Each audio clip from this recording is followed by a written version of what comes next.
Sir అసలు వైజాగ్లో ఈ వాటర్ సంక్షోభం ప్రధాన కారణం ఏమని మీరు అనుకుంటున్నారు? ఐరన్ లెగ్ ఎప్పుడు తెలుగుదేశం గవర్నమెంట్లోకి వస్తే అతివృష్టి అనావృష్టి అయితే హుడూడ్లు లేదంటే డ్రాప్ సిచ్యుయేషన్,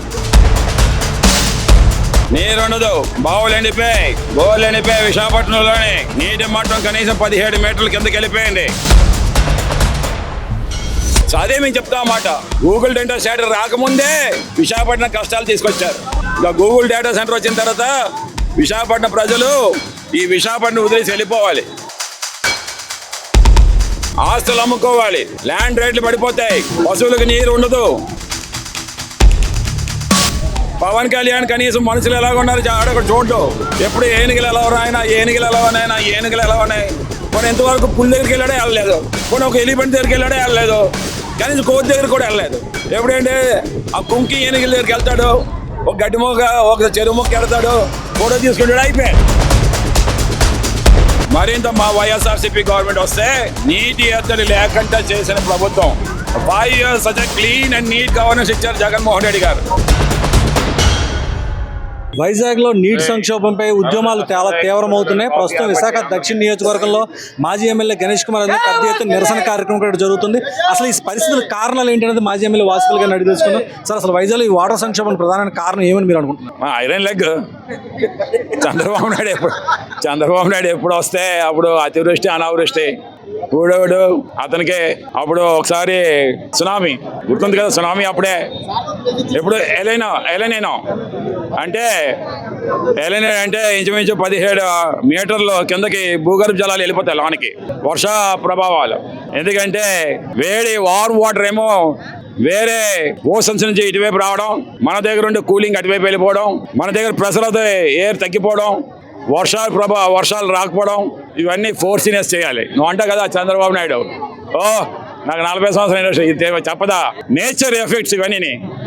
మరి రిజర్వాయర్స్ అంటే ఏంటి? Reserving the water. రిజర్వాయర్స్ అంటే రిజర్వ్గా చేయడం కదా. మరి ఎందుకు నువ్వు రిజర్వ్ చేసుకోలేదు రిజర్వాయర్లు అన్నీ కూడా?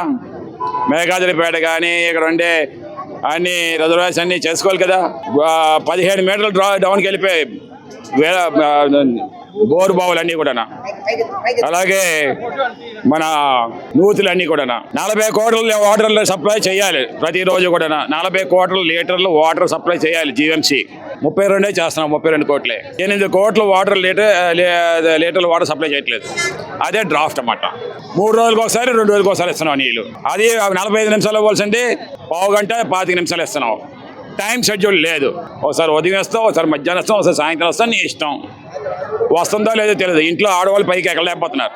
ఒక పక్క ట్యాంకర్లతో సప్లై చేస్తున్నా, ఎటువంటి ఇబ్బందులు లేవని అంటున్నారు మరి అధికారులు. ట్యాంకర్లు సప్లై చేయవలసిన బాధ్యత మీకేం వచ్చింది? ఆ ట్యాంకర్లు ఎక్కడికి వెళ్తున్నాయి తెలుసా? దొడ్డిదారులోనేమో నీ హోటల్కి, ఓకే, ఇంకా పెద్ద పెద్ద హోటల్స్కి, పెద్ద పెద్ద హాస్పిటల్స్కి ఎవడైతే డబ్బు బాగా ఇస్తామన్నాడు.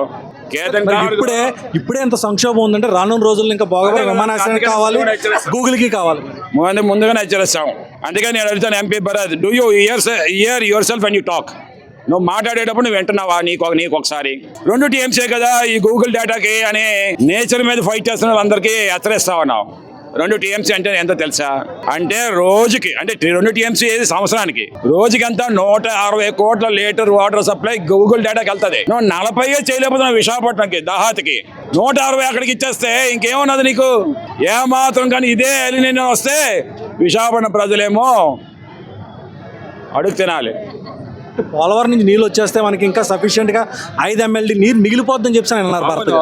పోలవరం నుంచి వస్తుంది. ఆ వచ్చిన వాటర్ రిజర్వాయర్స్ వీళ్ళు ముందుకుంటే రిజర్వ్ చేసుకోవాలి కదా, ఎప్పుడో వస్తుంది కదా అని చెప్పేసి.